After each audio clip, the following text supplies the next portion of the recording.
Well, hello there. Thank you for paying me a visit. Greatly appreciated. I have a topic that I believe will be of mutual interest. It's something that I've not seen discussed much elsewhere. I did see a question online that I decided to answer. And I was among several people that answered the question, and I noticed that I had my own usual, unique response, and I thought that you should be privy to it as well. So the question was about why gay people always vote Democrat. Why do they always do that? And there was a lot of different answers. I had my own answer, which I believe is really fact-based. So you should probably be able to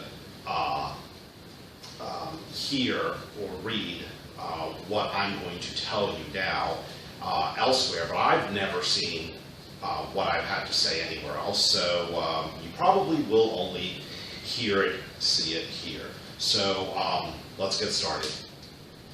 All right. So here's the deal. The reason why the LGBT community votes Democrat all the time is because that community has been oppressed by the evangelicals, the religious right. And a lot of gay people have grown up in homes where they've been kicked out because their lifestyle didn't comport with their religious upbringing. And so a lot of gay people harbor a lot of ill feelings towards organized religion. And you have the religious right using the Republican Party to try to pass legislation that is more socially conservative. And then at the same time, you have Democrats pointing to the Republicans and saying, look at what the Republicans are doing. We're the only ones that believe in what two consenting adults do in the privacy of their own home is their own business. We believe in that. The Republicans don't. Vote for us. And so that's what Democrats have always done. And because they've always done that, they've just alienated the Republican Party and made it even more difficult for them to get any assistance. And at the same time, Democrats are telling them what they want to hear, but they really haven't done anything for the gay community. Take, for example, gay marriage, passed in 2015, all right, became law as a result of a judicial decision by the Supreme Court. It wasn't any legislation. It wasn't anything that the American people voted on and decided this is what we wanted. It was the court system that did it. You would think that Democrats who have been telling the LGBT community for 50 years now, we're going to protect your rights, we're going to expand your rights, we're going to give you more rights, that sort of thing, that they would have been responsible, but they really weren't.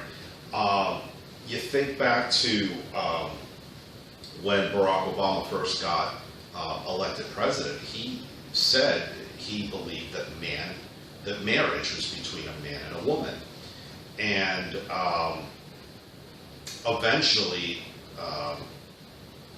during his tenure, his vice president, now presidential candidate Joe Biden, finally said that, he supported the idea of gay marriage. And more states around that time were not passing laws, but their court systems were also making it legal. And so it got to the point where the whole country or the Supreme Court was ready to hear all these different decisions by different states, because, you know, when you're married in one state, it's honored in all these other different states, but because some states were not honoring the marriages from other states, it became a federal issue, and that's why I was able to be heard in the Supreme Court. But anyway, my point is, it wasn't a Democratic elected House that introduced a bill that would make gay marriage legal. So the point I'm trying to make is, a lot of the rights that the LGBT community has is as a result of them engaging in court battles and trying to get their rights through the court system. And that's not the way to do things, okay? The court system is supposed to be looking at the law and interpreting the law and explaining what the law means, all right? So there needs to be a law that the court system that can look at that say that gay marriage is legal, but there was no, I guess, federal law that said that. So the court system just decided. Now, recently, there was, I don't know what magazine published a statement by Supreme Court Justice Samuel Alito and Clarence Thomas. Those two said that they think that 2015 law was wrong and it needed to be fixed. And now the gay community is all up in arms about it. And I don't remember the who, why, what fors, but when I read it, I kind of understood why Clarence Thomas said what he said. It kind of made sense. Don't get me wrong, I don't want marriage equality to go away. I just think that it came about in the wrong way. And I think that the LGBT community vote really needs to be up for grabs, okay? Both parties should be trying to court this community to try to get their vote, but the Republican Party isn't doing it because there's just so much resistance to what they have to say, so they have no choice but to try to appease their base, which are these evangelical Christians. I think if enough gay people just said, hey, tell me what you got, what do you have to offer, you know, you might be able to earn my vote, then things would start to change and things would become more competitive.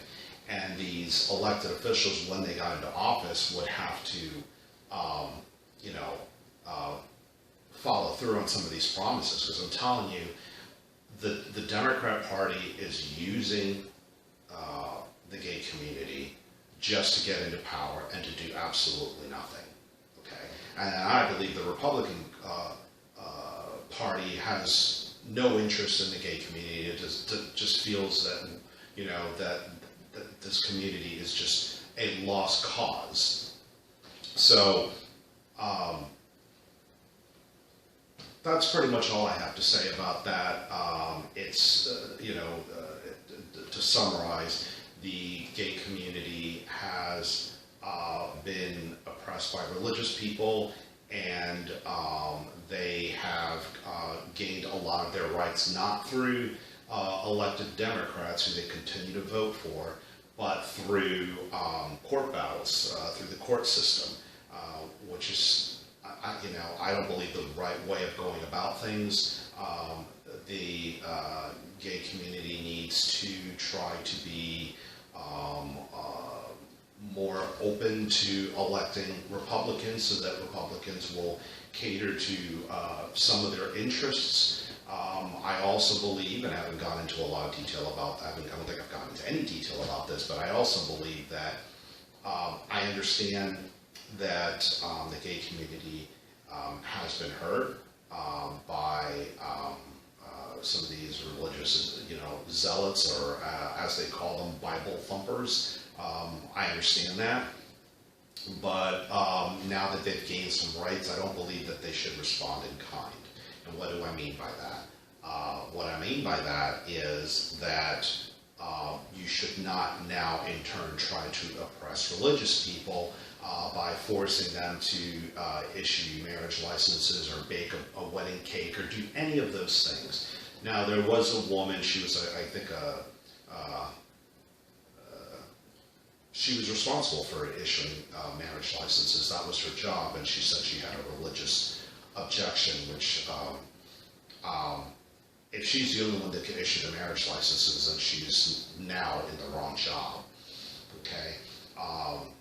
She should at least be able to step aside for that duty and allow somebody else in her office to issue these marriage licenses. I believe that there's just enough open-minded people, people that are, more secular, more, non-religious in their thinking, that are in positions of power that can help gay people from A to B. So the example of the wedding cake, I'm sure there's a lot of companies, businesses, what have you, that would prepare a wedding cake for a gay couple. It is not necessary to go to a bakery who has a religious objection and insist that they make you the cake when they have, when it's against their religion. All right. So by forcing them and taking them to court, it's just a form of reverse discrimination, which I'm not in favor of. We have, the gay community has to be better than that. All right, don't treat people the way you've been treated. Anyway, I want to thank you for listening. I hope that you gained a little insight into the way gay people think, in case you've been living under a rock and you don't know any and have not had the opportunity to discuss these things with them. So, again, thank you, and that's all I have for you this evening. We're done. Thanks for watching. I appreciate your curiosity to hear what I have to say. Whether you agree with it or not, I want you to know I'm always thinking about a variety of issues and sharing them with you. You may not agree with me this time, but next time you will, and vice versa. It is important that you subscribe to my videos because they are the best kept online secret. You may never find them again, and I would like us to remain in touch. That means not only subscribing, but giving a video a thumbs up when you agree and commenting when you don't. I'm also interested in reading and replying to what you think.